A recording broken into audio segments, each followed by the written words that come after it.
There's a little round top. We were just up there. Big round top to the right. This is Rose's Wheatfield. We'll skirt around the edge and cut right through the middle of it. This will involve some of the heaviest and nastiest fighting of any time during the American Civil War. This area, as I said, acts like a gigantic vacuum, literally drawing in thousands of troops. Union troops from all over the field will engage Confederates in this Wheatfield. The estimates are it changed hands at least 6 times in an hour-and-a-half period.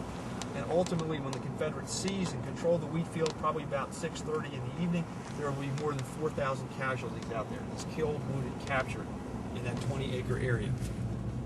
And even after they capture it, the Confederate forces have to fall back up to the Emmitsburg Road because literally they cannot hold this position out here. It becomes no man's land after dark.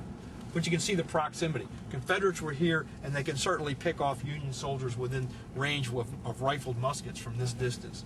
And certainly anyone designated as a sharpshooter could accurately hit something up there. So it was a dangerous place to be.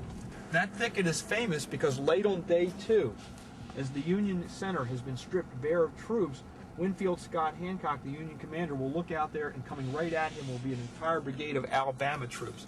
He's going to ride back, and the only unit left to stop them will be the 1st Minnesota. He's going to send those guys out into the Cadore thicket with orders to take the colors of the oncoming unit. That's going to send the 1st Minnesota with 263 men against an entire Alabama brigade of about 1,400. And again, you can just see the number of monuments in areas that saw heavy fighting, because soldiers placed their monuments along their principal line of battle, and they could put other markers out into positions that they'd move to. The little tiny markers that stand out of the edge are flank markers that would show their end of the line of their line of battle. These are information tablets that the War Department starts to place here in 1895 about the individual units. By convention, the square base is telling you that this is a Union position on the field. If it has a round base on it, it's a Confederate position on the field. Guy who creates all these problems, New York City attorney, politician, former state and federal congressman, guy who creates chaos wherever he goes, by the name of Daniel Edgar Sickles.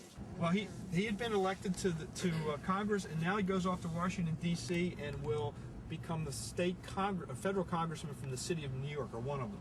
He's going to be wined and dined by everybody in D.C. as a rising presidential figure, a guy that's gone places, hooked up with Tammany Hall. And then Sickles is going to get an anonymous note that his wife Teresa is having an affair with the district attorney of Washington.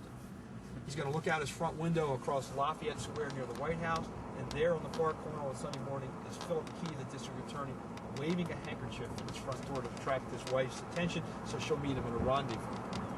Incensed by this, he'll take a revolver, go around the square, and shoot and kill the district attorney on Sunday morning.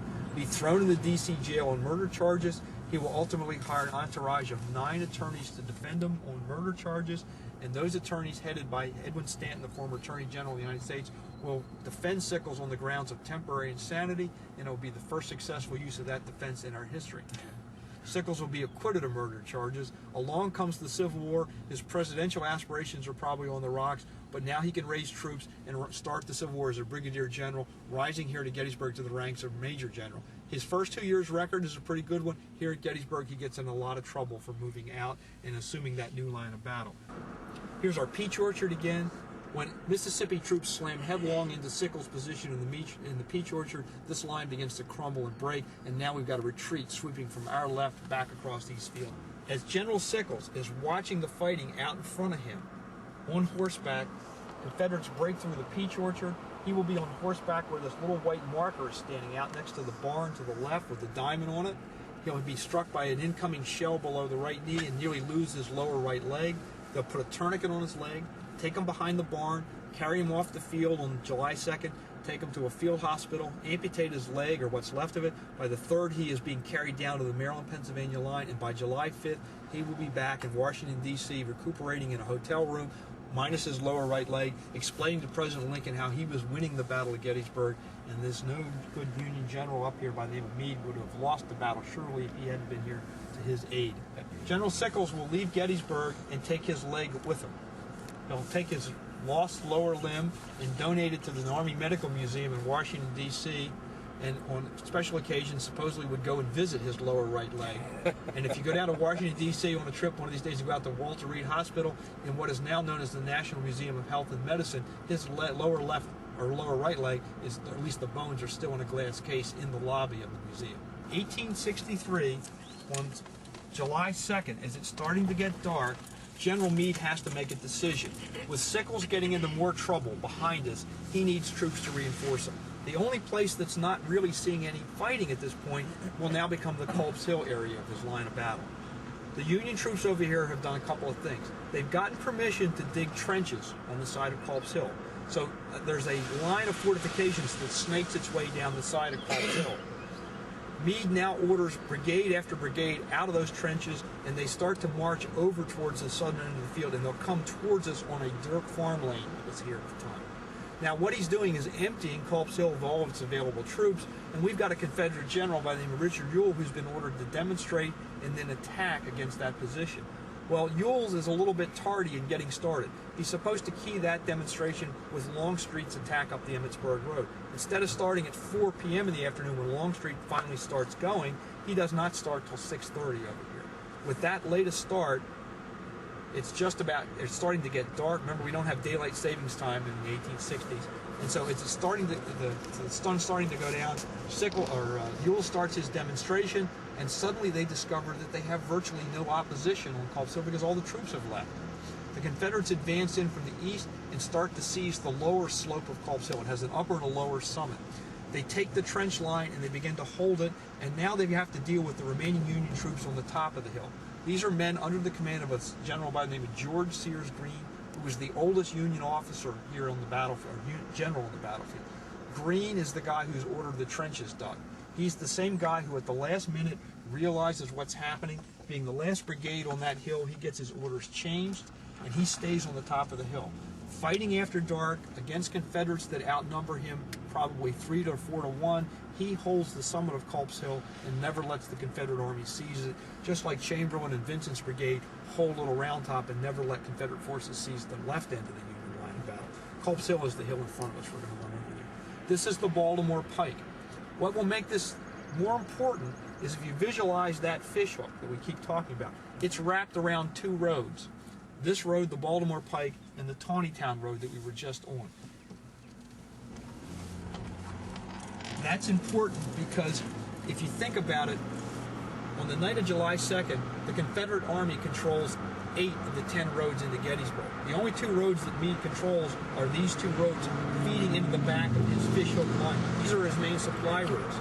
Now, a lot of times, this area gets delegated as the sideshow to the main show over there. If you take this park tour map, it gives you, and take the self-directed tour, and we sort of roughly followed that route.